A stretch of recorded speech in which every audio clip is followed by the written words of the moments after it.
السلام عليكم ورحمة الله وبركاته. أبنائي وبنات طلاب وطالبات الصف الثالث الثانوي، كل سنة وانتم طيبين. رحلة الكفاح الطويل خلاص قربت على الانتهاء. آخر حاجة عندكم إن شاء الله الامتحان بأمر الله. عايزكم تركزوا في ورقة البابل شيت كويس قوي. لازم بياناتك تبقى مكتوبة كويس وإجاباتك مكتوبة كويس في البابل شيت. ليه؟ لأن البابل شيت ده هو اللي بيدخل على الكمبيوتر وبيتصحح تصحيح إلكتروني، فأي خطأ في بيانات الورقة أو في إجاباتك هيأثر عليك. فأنا هعرفك دلوقتي تتعامل مع الورقة دي إزاي وتكتب بياناتك إزاي إن شاء الله بدون أي أخطاء. زي ما أنت شايف كده بيانات الورقة قدامك. أول حاجة هنا اسم الطالب، فأنت لو اسمك مثلا تامر إبراهيم إسماعيل سعد هتكتب هنا تامر إبراهيم إسماعيل سعد زي ما هو مكتوب في رقم الجلوس بالظبط. طيب لو نفترض ان انت في مدرسة منشأة عباس الثانوية بنين مثلا، فهتكتب منشأة عباس الثانوية بنين. طيب ركز كده بقى، اسم المادة هو لغة إنجليزية.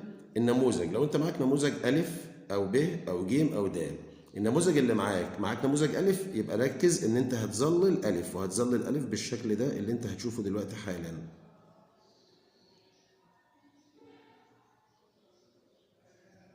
شفت يا شباب انا الدايره مظللها ازاي؟ طيب خد بالك، هو ده التظليل المظبوط. اي تظليل بالشكل ده او بالشكل ده او بالشكل ده طبعا خطأ ومش هينفع. بعد كده هتكتب اسمك هنا ثلاثي، تامر ابراهيم اسماعيل. كده انت خلصت البيانات بتاعتك. يفضل عندنا هنا رقم الجلوس. طب هتعامل مع رقم الجلوس ازاي؟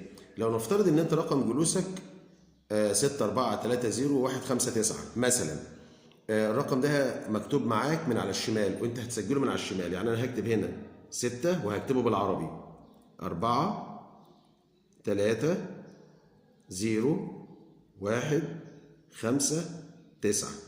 هظلل ازاي؟ هاجي على رقم 6 وادور عليه في الارقام اللي تحته مباشره. لقيت رقم 6 اهوت، فانا هظلل رقم 6 وبرده بنفس التظليل اللي انا بقول لك عليه.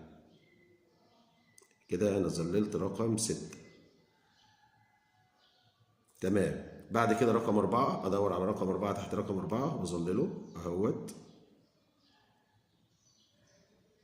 زي ما انت شايف، ما اطلعش بره الدايره واظلل تمام. بعد كده رقم 3، ادي رقم 3.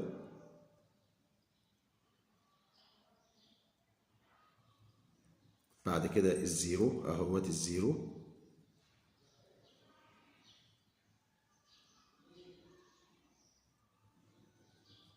بعد كده رقم 1، ادي 1.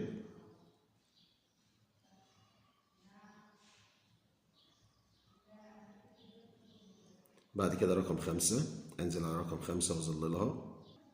بعد كده رقم 9. وبكده اكون انتهيت من تظليل رقم الجلوس. طيب ادخل بعد كده على الاجابات يا شباب. هنفترض مثلا ان انا في رقم 1 اخترت الاجابه رقم ب، فانا بظلل ب بنفس الشكل كده برضو، نفس التظليل اللي انا عملته فوق اهوت. اخد الدايره كامله. بعد كده في رقم 2 خدت مثلا دي. بعد كده مثلا في رقم 3 خدت رقم سي، وخلصت اجاباتي كلها على هذا الوضع. جيت بعد كده فوجئت ان رقم 1 الاجابه دي خاطئه، وانا عايز اختار مثلا رقم دي، فهقوم مظلل رقم دي واعمل اكس واضحه على الاجابه دي. طيب لو نفترض ان انا بعد كده فوجئت ان بي هي الاجابه الصحيحه، هعمل ايه؟ هقوم عامل اكس تاني هنا على رقم دي، كده معمول اكس هنا اهوت، واعمل هنا علامه صح صغيره على رقم بي اللي انا اخترتها. كده يا شباب الشكل العام اللي انت هتشتغل عليه كله. ركز في الحته دي عشان الحته دي هي الفريقه معاك في الورقه بتاعتك.